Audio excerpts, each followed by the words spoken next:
Ending of load shedding is easy. 3 months you can stop this load shedding. They are not making the efforts, and they are creating opportunity out of this load shedding. One, the opportunity to give people the hope that something is going to happen. Secondary to it is they are using it towards the election to say, we have been working hard in ending load shedding, when they know it can be done in 3 months. Bring back the 17,000 megawatts that is currently sitting idle and not working in the power stations and completely shut down due to some of these minimum emission standards.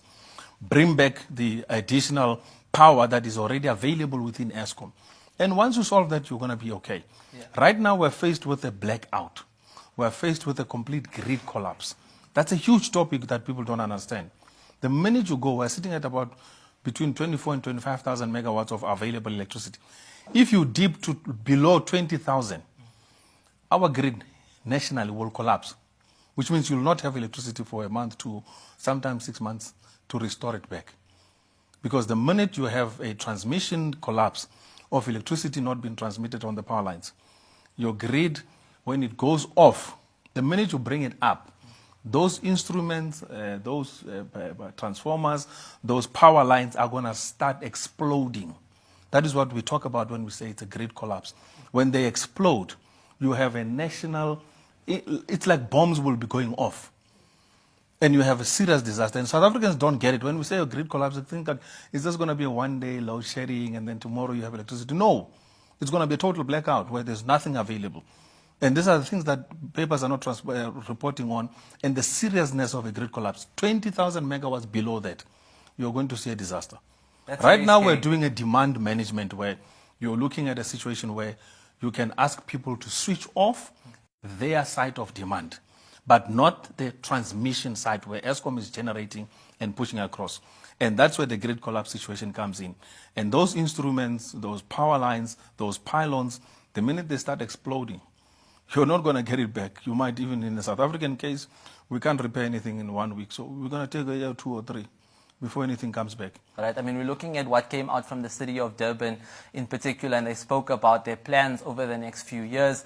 By the 2030, 2035, they want to be completely off the grid when it comes to ESCOM in particular. Now, they looked at building new power stations, having a lot of solar panels coming up. Do you think, A, is that something that's realistic and can actually happen? And 2, do you think that's the best way to solve the energy crisis, or what would be the best solution?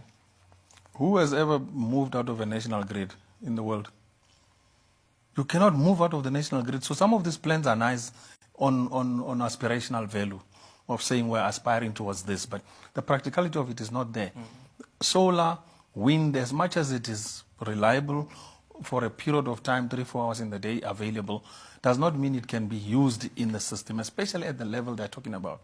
Individually, households can have their own independence for a few hours, as long as there is sun and there is, particularly a household is going to be mostly solar-based. They have a good battery backup where they can do the storage. But at a proper grid level, where you're depending on electricity, remember South Africans don't understand the fundamentals of electricity. We've got 399,000 kilometers, almost 400,000. You know when you talk 400,000 kilometers of power line, it's a lot. It's lines running like that throughout the country. And all of them, the miraculous thing is they are all synchronized to produce 50 hertz electricity currents at the time, at any pulse. Which means you're getting electricity from Mozambique, you're getting electricity from Mpumalanga, you're getting it from Limpopo, and all of them are pushing it all into the system and making it all available at any given point of time. So anyone who's dreaming up ideas of thinking they will be off the grid, they're talking nonsense. It's not practical. It's a scientific process. It's a technical process. It's an engineering process. You cannot get out of the South African grid. Even when they said that they will do dedicated lines where hospitals will be shielded from load shedding. When we told them the science of it, to say it's impossible. You've already laid out the cable.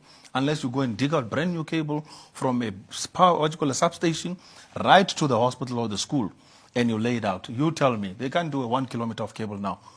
What are they going to do with 5-10 kilometers from a substation to a hospital for that level?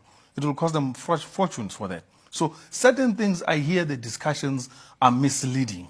And unfortunately, mainstream media does not want to tell people the truth. They will always come up with these ideas. Solar is nice for houses, for small commercial buildings. But when you go industrial, when you go national grid, where we are all connected to ESCOM, it's almost impossible to rely on solar. You cannot have windmills coming out of, for instance, the Northern Cape. You have solar plants coming out of Eastern Cape as well as the Northern Cape, all sitting in the desert producing electricity. It does not even get transmitted because you get to lose 40% of that electricity. And the fact of the matter is there's two currents there. There's two currents. One is heavy voltage. The other one is called low voltage. And low voltage cannot be transmitted over long transmission lines over a period because you lose a lot of it, and it's static. It's up and down. It's intermittent, and it picks up and continuously cause disruption, and it bans equipment in the transmission. So what does ESCOM do? They buy it and they dump it. They don't want to tell you the truth. But that's what happens. They just buy it on the gate. Right there, they throw it away. But they had to do it because the World Bank imposed the condition.